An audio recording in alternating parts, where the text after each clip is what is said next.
코로나19 신규 확진자가 보름 넘게 100명대를 유지하고 있습니다. 네, 신규 확진자 수가 어제보다는 조금 줄었는데요. 하지만 여전히 곳곳에서 집단 감염이 이어지고 있습니다. 이상미 기자와 자세한 이야기 나눠보겠습니다. 네, 이상미 기자. 네. 우리가 이제 거리두기 완화를 하자마자부터 다시 확진자가 좀 늘어나서 걱정을 좀 했었는데 그래도 다행히 어제보다는 조금 상황이 나아졌네요. 네, 그렇습니다. 오늘 자정을 기준으로 신규 확진자는 126명 늘었습니다. 예. 전날과 비교하면 27명 줄어들었는데요.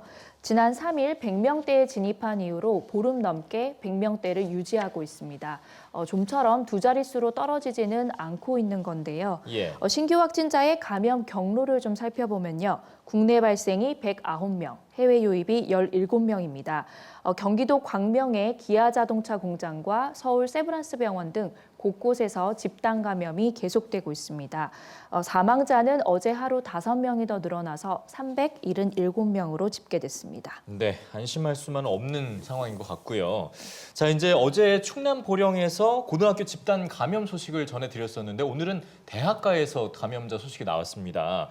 학교는 아무래도 이제 집단 감염으로 번질 위험이 높기 때문에 어떤 조치가 필요했을 텐데 어떻게 조치가 이루어졌습니까? 네, 오늘 인하대 학생 1명이 오늘 코로나19 확진 판정을 받았습니다. 예. 서울에서 거주하는 이 학생은 지난 수요일 마스크를 착용한 상태로 학교 오프라인 수업에 참석을 했다고 합니다.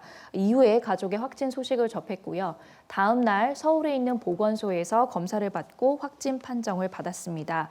인하대는 교내에서 확진자와 접촉한 교수와 조교, 학생 등 40여 명을 지금 자가 격리를 하고 실험실과 연구실도 폐쇄했다고 밝혔습니다.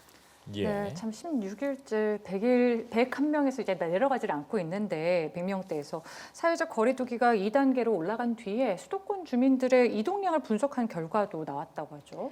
네, 지난 주말 휴대폰 이동량은 8월 셋째 주 주말보다 13.9% 줄어들었습니다. 휴대폰 이동량은 이용자가 실제 거주하는 지역이 아닌 다른 지역을 방문해서 30분 이상 체류하면 집계가 되는데요. 이동 건수는 사회적 거리두기 2단계가 적용되기 전보다는 확실히 줄어들었습니다. 하지만 9월 첫째 주 주말과 비교하면 9.3% 늘어났는데요. 방역당국은 사회적 거리두기 기간이 길어지면서 시민들이 느끼는 불편과 어려움이 커지다 보니 좀 이런 결과가 나타난 것으로 분석을 했습니다. 네. 비록 9월 들어서 주말 이동량이 다소 늘긴 했지만 휴대폰 이동량 그리고 신용카드 매출, 대중교통 이용량 모두 거리두기 2단계 시행 전보다는 감소를 한 것으로 나타났고요. 그렇군요. 거리두기 노력의 결과는 시차를 두고 나타나는 만큼 좀 앞으로 신규 확진자 규모가 더 줄어들 수 있도록 방역 수칙을 잘 지켜달라고 당부했습니다. 네. 이제 2주도 채 남지 않은 추석 연휴가 또 고비일 텐데요. 정부는 이동 자제를 거듭 당부하고 있습니다. 대안으로 연휴 기간 동안 집에서 즐길 수 있는 비대면 문화 활동까지 지원해 준다고요.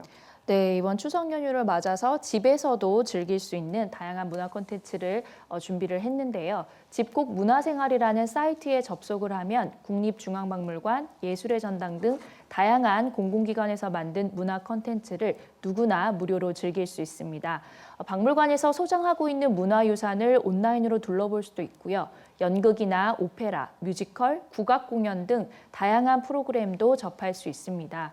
정부는 이번 추석에는 가급적 고향과 친지 방문을 자제하고 집에서 명절을 보내도록 이렇게 권고를 하고 있죠. 그러면서 이제 다양한 즐길거리도 계속 안내를 할 예정입니다. 네, 좀 모두의 인내와 배려가 하루빨리 빛을 보길 바라보겠습니다. 오늘 얘기 잘 들었습니다. 감사합니다.